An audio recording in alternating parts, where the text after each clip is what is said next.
Hello America, I hope you're doing well. Welcome to my review of Love After Lockup, Season 3. Season 3, Episode 13 and 14. I watched both of the episodes. I'm now caught up with all the videos. Hey, I got schoolwork to do after this. So this is going to be very quick. Okay, let's talk about the things that matter. What's that girl's name? Jessica? Is that her name? Jessica said that her period was late. She's 3 weeks late. Maurice is finally able legally to be in Las Vegas, though he does have to go get monthly passes. She takes a pregnancy test and surprise, surprise, she's pregnant. She says that they are ready to be parents, even though they've been together for a month in person and he ain't got no job. He says that he's very excited because he wasn't able to raise his daughter, because he was incarcerated. But, he ain't got no money. So he's a little apprehensive about that. Why? Now, I just want... You are having a child with what? A 23, 4, 5-year-old? This man said, go get a pregnancy machine.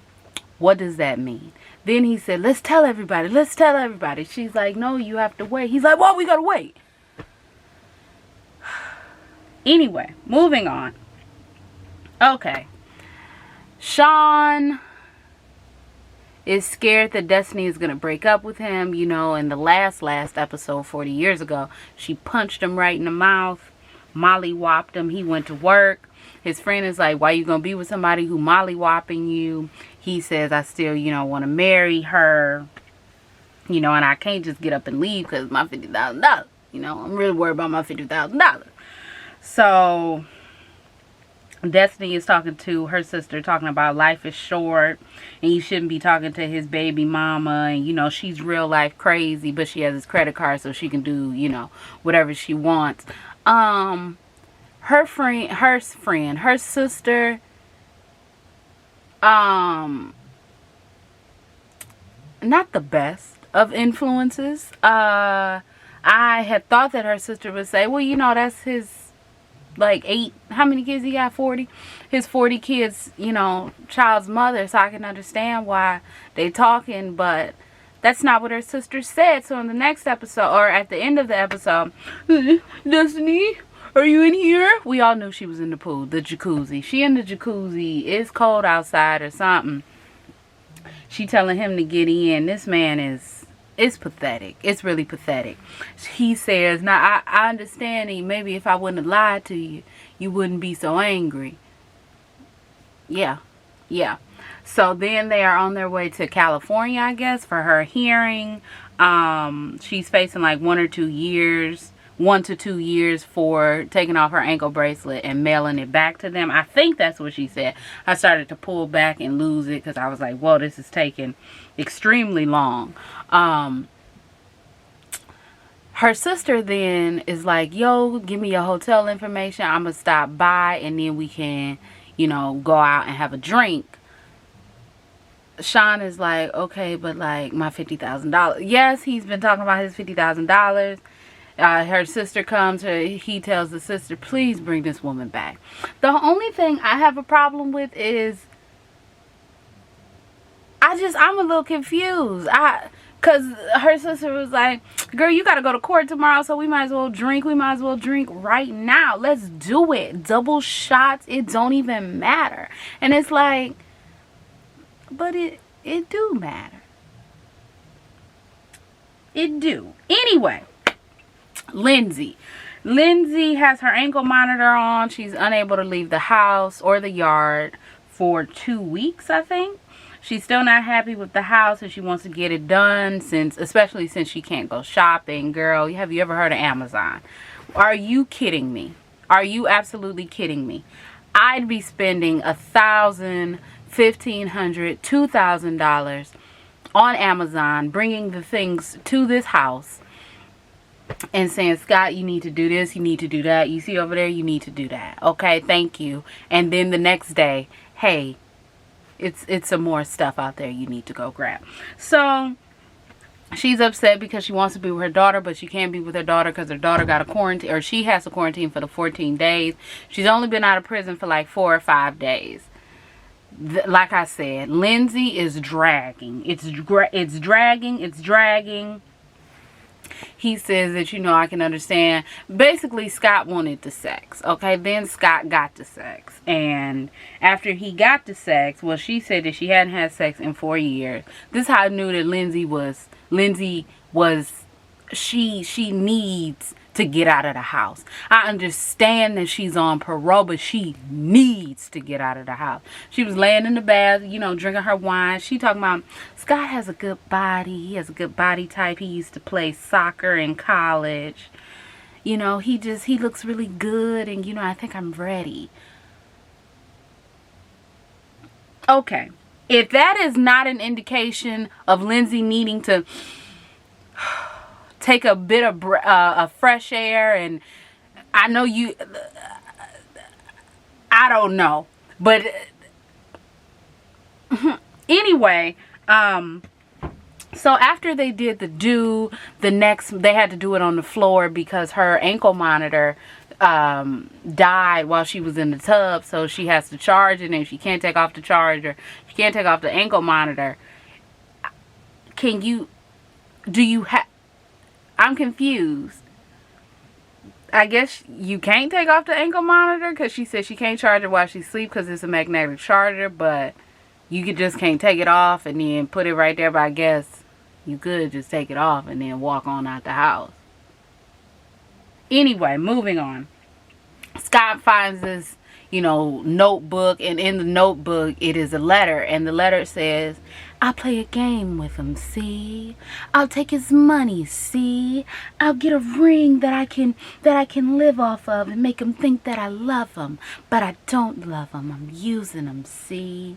So he tells her to explain this letter. She says it's from a book. She didn't say what book it is. Maybe next episode she will say.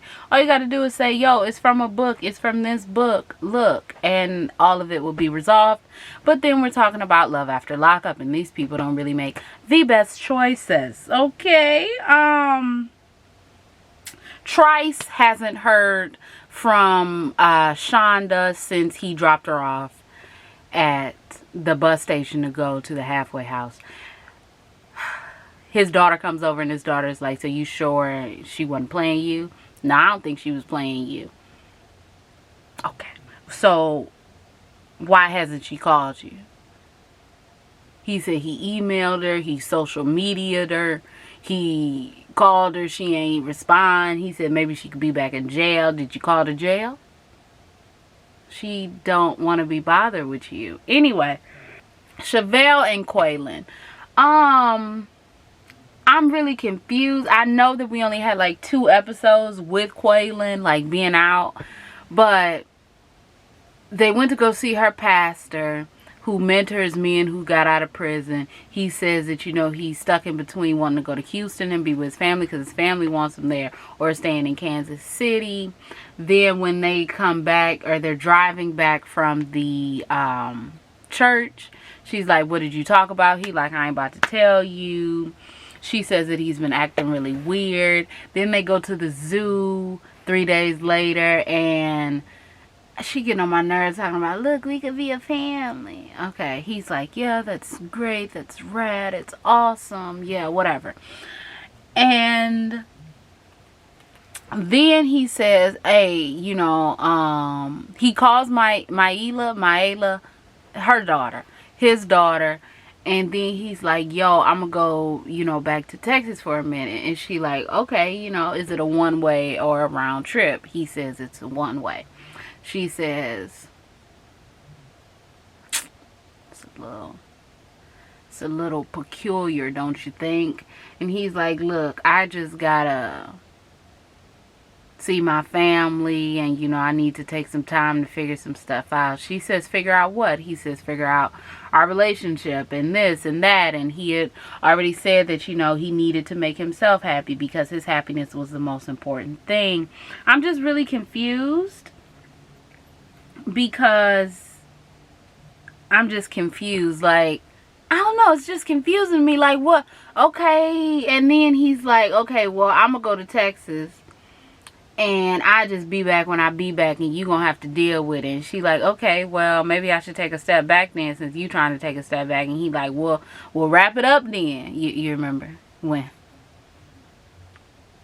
when Joe Budden and DJ Academics was interviewing the Migos, and DJ Academics was asking Takeoff, you know, how you feel about being left off Bad and Bougie? You think I was left off Bad and Bougie? What? Think I was left off Bad and Bougie? Yeah. And you know, Joe Budden got mad. He was like, wrap it up. And then Quavo was like, well, wrap it up then. You know, that's what I felt. And his name is Quaylen, so it's perfect. Yeah, so he telling her to wrap it up then, and she like, okay. So she walks away. Cut the losses and go. Okay, take that truck, because he ain't even got no license. Take that truck, sell it, keep it, do what you need to do with it, but go ahead and cut the losses. Okay. John says that he hasn't seen Christiana since their dinner date. He hates that she's in there, and he knows how many drugs are around her. She calls and says that her sister isn't taking care of their mother like she needs to. Her sister is also an addict, which is kind of weird, because now it's like, what went on in their childhood for both of them to be addicts? And her sister is in an abusive relationship. Christiana was in and out of prison. Come on. What's really going on? So Christiana wants John to allow her sister and mother to stay with him. He's like, well, you know, as a Native American, I'm supposed to take care of my elders. Okay, so then what was this whole hesitation thing? If that's your culture, and your culture is taking care of your elders and the women and the children, then go ahead and get to taking care of them. I don't really understand. Anyway, so he goes to get his car fixed. He talking to somebody, I guess his friend. He told his friend that he be stashing money along her route to get to her job so she can have money, because he's not allowed to send her money to the halfway house. So she just happens to find $20, and boom, his friend or the mechanic is like, bro, I was an addict. You know how... Do you know what $20? What?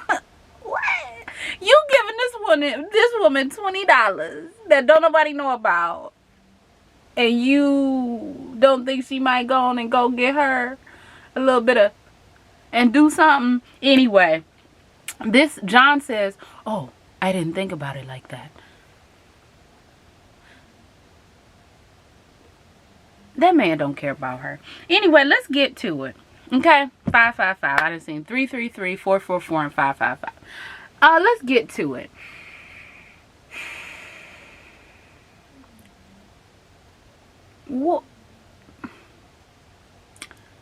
What's wrong with Heather?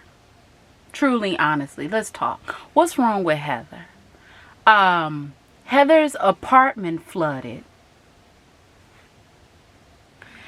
And she is going to go stay with her aunt, who also allowed Dylan to stay there as well. They get there. Her aunt, Diane, is this old lady. Okay, this old lady. 90 or so years old lady, okay? They talking. He's being cordial. Heather's in the bathroom. Her other aunt is there. And the younger aunt makes a comment that Aunt Diane is going to spoil Dylan. And Dylan is like, oh, don't let Heather hear that. Joking, being personable. I can't help it if they was looking at your man like a piece of meat. He don't look good to me. But, I mean, he ain't ugly, you know? Like, what? So... Heather then gets, I don't know, and Heather comes out, and Heather is like, because, you know, they looking at pictures. He shows her a picture of his father. She shows him a picture of, you know, her family. They are just getting to know one another, you know. Dylan is on parole for 2 years, and one of those stipulations is that his parole officer can show up at Aunt Diane's house at any time, 24/7. 24/7. So, you know, he doesn't want to go back to jail. So he wants to be on the up and up. Heather comes out, and Heather's like, I'm gonna go lay down. I can't do it. I'm gonna go lay down. And so Dylan is like, okay, I'll come in there with you. And she's like, no, you sit here and entertain my aunts.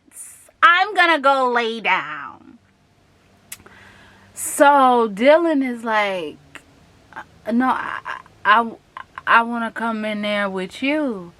And then her younger aunt comes up, and her aunt is like, do you need anything? And she's like, can I have a moment? Can I have a fucking moment with my husband, please? Just one moment ever? Can I have a moment? Her aunt was like, and her older aunt was like, so they both looking at her like this, and Dylan is like, so then she like, I can't do it, let's go. She gets her stuff, because I guess she wants to have wild, crazy sex. And I guess that's the reason why she's upset. She says that it's really upsetting to her that Dylan is spending all of his time talking to her aunts, you know, and he should be more attentive to, you know, her needs. And Dylan is in his confessional, he ain't said that to her. In his confessional, he's like, I just don't understand. Like, this woman then let you and your felonious fiance stay here, and okay. So they get in the car. Dylan is like, you know, this is cool and all, but if my parole officer comes, I need to be, we can't like be staying in a hotel. I need to be where I said I was going to be. So while they're on the hotel, she's talking about how disappointed she is, you know. Before that, she tells her aunt, like, you know, thanks for letting us stay here. Her aunt is like, well, you can't be jealous of that boy. She says, excuse me? Jealous? How am I jealous? You're demanding to spend time with him? Hold on. You're demanding to spend time with him? I can't spend time with my own husband? I'm jealous? What am I jealous of? What am I jealous of? I want to spend time with my husband. I'm not allowed. Girl, this woman is... So, it was crazy because her aunt Diane was like, look, you ain't about to get me upset, okay? I ain't about to be doing all that yelling. But let me tell you, when I tell you, her aunt said, you know what? If I gotta go to the hospital right now, I will. Let me tell your ass something. Heather says she's done. She's done. So they're on the highway. Dylan is like, yo, just give me a break, bro. You know, like, I was just being cordial. She's like, I need a break. I need a break. So then Aunt Diane calls and says, hey, your parole officer is here. He says, that's what I was talking about. Can we go back so I don't be in jail? Because they'll put a warrant out for my arrest if I don't come back. Hey, I'm here now. The woman, she's a little much. She giving me, I don't know what type of man he is, you know, but she giving me strong, not so deeply, but she's giving me strong Andrea vibes in the way where, why am I looking at this felon and saying, yo, get away from her? Why am I looking at the felon? And I'm sorry, I don't mean to call him a felon like that. But why am I looking at the inmate and wanting him to get better than her? He's giving me the Lamar effect. I'm sorry, the Andrea effect. She's giving me the Andrea effect. Where you like, oh, okay, well, this man might have been in prison, but we know who's the crazy one. I was very shocked by that. I don't have anything else more to say. If he leaves her, I'll understand why. I'm sorry, I know that sounds really mean, but if he says, you know what, we can't be together, it wouldn't strike me as weird. Because, okay, I'm gonna get off of here. I don't know, you know, I'm going to just get on off of here. If you all like this review, you can like, comment, and subscribe. You can follow me on Instagram, Twitter, or visit my website. My name is Brielle. I make beats. I sing songs. If you like what you see, come on along. Bye.